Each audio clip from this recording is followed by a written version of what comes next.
Welcome to R V tailoring and Aari embroidery. ಇವತ್ತಿನ ವಿಡಿಯೋದಲ್ಲಿ ನಿನ್ನೆ ವಿಡಿಯೋದಲ್ಲಿ ನಾನು ಸ್ಲೀವ್ಸ್ ಕಟಿಂಗನ್ನು ಅಪ್ಲೋಡ್ ಮಾಡಿದ್ದೆ, ಪರ್ಫೆಕ್ಟಾಗಿ ಯಾವ ರೀತಿ ಸ್ಲೀವ್ ಕಟಿಂಗ್ ಮಾಡ್ಕೊಳ್ಳೋದು ಅಂತ. ಇವತ್ತಿನ ವಿಡಿಯೋದಲ್ಲಿ ಅದರ ಬಾಡಿ ಪಾರ್ಟ್ ಆದ ಬ್ಯಾಕ್ ಆ್ಯಂಡ್ ಫ್ರಂಟನ್ನು ಹೇಳ್ಕೊಡ್ತಿದ್ದೀನಿ. ಇದರಲ್ಲಿ ಏನು ವಿಶೇಷ ಅಂತಂದರೆ, ಇಲ್ಲಿ ನೋಡಿ, ಇಷ್ಟು ಅಳತೆಗೆ ಇಷ್ಟು ವಿಡ್ತು ಬೇಕಾಗಿಲ್ಲ. ಇದೇ ರೀತಿ ನೀವು ಮಾಡಿಕೊಟ್ಟಿದ್ದಾರೆ, ಅವರೇ ಅಳತೆ ಮಾಡಿರ್ತಾರೆ ಅಂತ ಏನಾದರೂ ಕಟಿಂಗನ್ನು ಮಾಡಿಬಿಟ್ರೆ ಅದು ಶೋಲ್ಡರ್ ಡ್ರಾಪ್ ಆಗೋಗುತ್ತೆ. ಹಾಗಾಗಿ ಈ ಸ್ಟಾರ್ಟಿಂಗಲ್ಲಿ ನಾನು ಅದೇ ರೀತಿ ಮಾಡಿರುವಂಥದ್ದು ಇದೆ. ಅದಕ್ಕೋಸ್ಕರನೇ ಅದೊಂದು ವಿಡಿಯೋ ಮಾಡಬೇಕಂತ ಅನ್ನಿಸಿ ಈ ವಿಡಿಯೋನ ಮಾಡ್ತಿದ್ದೀನಿ. ಆ್ಯಸ್ ಇಟ್ ಈಸ್ ಇದು ಯಾವ ರೀತಿ ಇದೆ ಅದನ್ನು ಕರೆಕ್ಟಾಗಿ ಅದ್ರ ಮೇಲೆ ಈ ರೀತಿ ಹಾಕೋಬೇಕು ನೀಟಾಗಿ. ಯಾಕೆ ಅಂದರೆ ಒಂದೇ ಇದರಲ್ಲಿ ಬರಬೇಕು. ನೋಡಿ, ತೋರಿಸ್ತೀನಿ ನಾನು ನಿಮಗೆ ಈ ರೀತಿ. ಮತ್ತು ಒಂದು 5-6 ನಿಮಿಷದಲ್ಲೆಲ್ಲ ನಾವು ಕಟಿಂಗನ್ನು ಮಾಡ್ಕೊಂಬಿಡ್ಬೋದು ಈ ಟಿಪ್ಸನ್ನು ಕಲ್ತ್ಕೊಂಡ್ರೆ. ನೋಡಿ, ಈ ರೀತಿ ನೀಟಾಗಿ ಮಡ್ಚ್ಕೊಂಡಿದ್ದೀವಿ ಅಲ್ವಾ, ಈ ನೀಟಾಗಿ ಇದನ್ನು ಹೀಗೆ ಹಾಕೋಬೇಕು.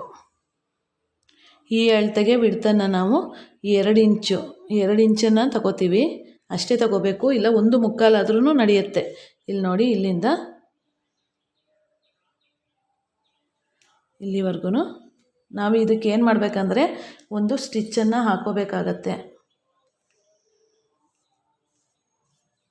ನೋಡಿ, ಈ ರೀತಿ ಬರ್ಕೊಂಬಿಟ್ರೆ ನಮಗೆ ಕಟಿಂಗಲ್ಲಿ ತುಂಬಾ ಈಸಿಯಾಗಿ ಬಂದ್ಬಿಡುತ್ತೆ.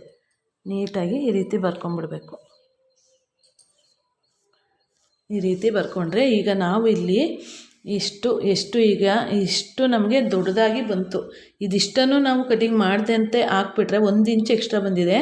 ಈ 1 ಇಂಚನ್ನು ಈ ಕಡೆ ನಾವು ಸ್ಟಿಚ್ಚನ್ನು ಮಾಡ್ಕೋಬೇಕು. ಮಾಡಾದ್ಮೇಲೆ ತೋರಿಸ್ತೀನಿ ಯಾವ ರೀತಿ ಮಾಡಿದೆ ಅಂತೇಳಿ. ಈಗ ನೋಡಿ, ಇದನ್ನು ಇಷ್ಟು ಸ್ಟಿಚ್ಚನ್ನು ಮಾಡ್ಕೊಂಡಿದ್ದೀನಿ, ಕಾಣಿಸ್ತಿದೆಯಾ?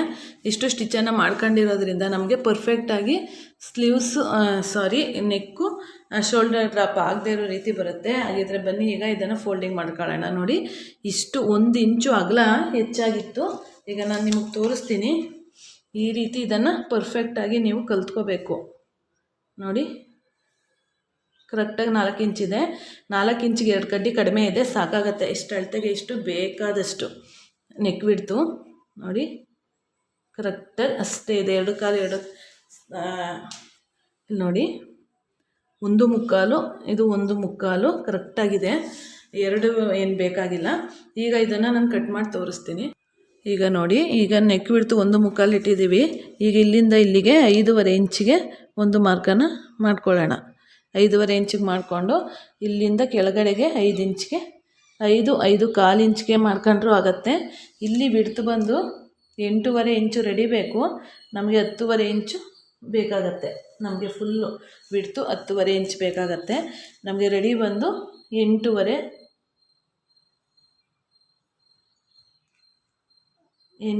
ಇಂಚು ಬೇಕಾಗತ್ತೆ. ಇಲ್ಲಿಂದ 10.5 ಇಂಚಿಗೆ ನಾವು 10.5 ಇಂಚಿಗೆ ನಾವು ಮಾರ್ಕನ್ನು ಮಾಡ್ಕೊಳ್ಳೋಣ. ಮಾರ್ಕನ್ನು ಮಾಡ್ಕೊಂಡಿದ್ದಾದ ನಂತರ ಈಗ ಇಲ್ಲಿ ಇಟ್ಕೊಂಡಿದ್ದೀವಲ್ಲ, ಈಗ ಇಲ್ಲಿ 5 ಇಂಚಿಗೆ ನಾನು ಮಾರ್ಕನ್ನು ಮಾಡಿಕೊಂಡೆ. ಇಲ್ಲಿ ನೋಡಿ, ಒಂದು 5 ಇಂಚಿಗೆ ಮಾರ್ಕ್ ಮಾಡ್ಕೊಂಡಿದ್ದೀನಲ್ಲ, ಇಲ್ಲಿಗೆ ಒಂದು ಹಾಕ್ಕೊಂಡು ಇಲ್ಲೊಂದು ಸ್ಟ್ರೈಟಾಗಿ ಒಂದು ಗೆರೆಯನ್ನು ಹಾಕ್ಕೊಳ್ಳೋಣ.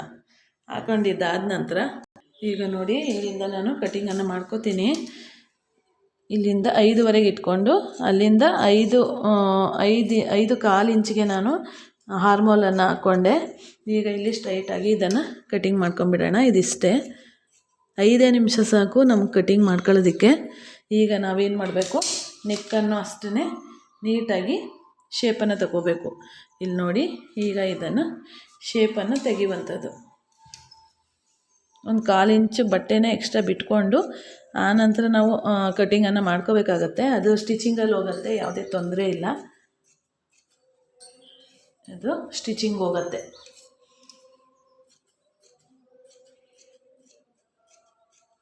ಈ ರೀತಿ ಮಾಡೋದ್ರಿಂದ ಪರ್ಫೆಕ್ಟಾಗಿ ಸ್ಲೀವ್ಸ್ ಹತ್ರ ಆಗ್ಬೋದು, ಶೋಲ್ಡರ್ ಹತ್ರ ಆಗ್ಬೋದು, ಬೊಕ್ಕೆ ಬರೋದು, ಮತ್ತು ಕರೆಕ್ಟಾಗಿ ನೀಟಾಗಿ ಸ್ಟಿಫಾಗಿ ಕೂರುವಂಥದ್ದು ಅದು ನೀಟಾಗಿ ಬರುತ್ತೆ ಈ ರೀತಿ ಕಟಿಂಗ್ ಮಾಡ್ಕೊಳ್ಳೋದ್ರಿಂದ.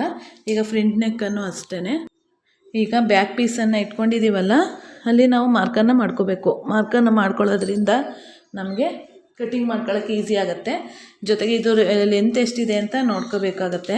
ಲೆಂತ್ ಬಂದು 14.5 ಇದೆ. ಇದನ್ನು 1.5 ಇಂಚು ಎಕ್ಸ್ಟ್ರಾ ಇಟ್ಕೊಳ್ಳೋದು. 16.5 ಇಟ್ಕೋಬೇಕಾಗತ್ತೆ ನೋಡಿ. ಇಲ್ಲಿ ಇಷ್ಟು ಇಟ್ಕೊಂಡ್ರೆ ನಮಗೆ ಸಾಕಾಗತ್ತೆ. ಇದನ್ನು ಎತ್ಬಿಡೋಣ. ಈಗ ಇಲ್ಲಿಂದ ಸ್ಟ್ರೈಟಾಗಿ ಒಂದು ಲೈನ್ ಹಾಕ್ಕೋಬೇಕು. ಹಾಕ್ಕೊಂಡು ಇಲ್ಲಿಂದ 10.5 ಇಂಚಿಗೆ ಮಾಮೂಲಿ ಮಾರ್ಕನ್ನು ಮಾಡ್ಕೊಂಡಿದ್ದೀವಲ್ಲ, ಅಲ್ಲಿಂದ 4 ಇಂಚ್ಗೆ ನಮಗೆ ಕ್ರಾಸ್ ಬೆಲ್ಟ್ ಬರುತ್ತೆ. ಇಲ್ಲಿ ನೋಡಿ, ಇಲ್ಲಿ ಮಾರ್ಕ್ ಮಾಡ್ಕೊಳ್ಳೋದು. ನಮಗೆ ಕ್ರಾಸ್ ಬೆಲ್ಟ್ ಬರುತ್ತೆ. ಬಂದ ನಂತರ ಇದನ್ನು ಈ ರೀತಿ ಕಟಿಂಗ್ ಮಾಡ್ಕೊಂಬಿಡೋಣ.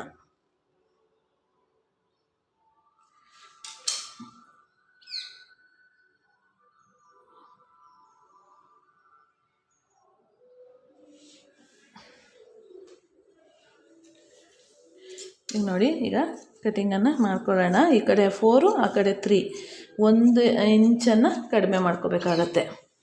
ಮಾಡ್ಕೊಂಡು ಇಲ್ಲಿ ಬಂದು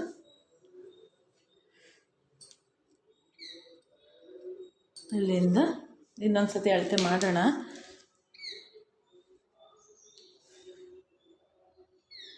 ಐದೂವರೆ ಇಂಚು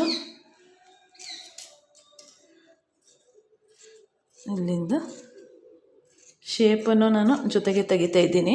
ಇದನ್ನು ಇಷ್ಟು ಲಾಸ್ಟ್ಗೆ ಕಟ್ ಮಾಡ್ಕೊಂಡ್ಬಿಡಬೇಕು.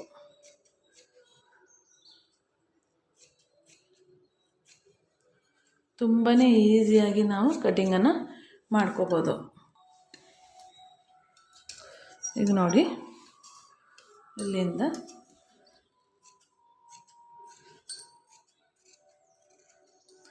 ಇದನ್ನು ಈ ಕಡೆಯಿಂದ ಇಷ್ಟನ್ನು ನೆಕ್ಕಕ್ಕೆ ತಗೊಂಡ್ಬಿಟ್ರೆ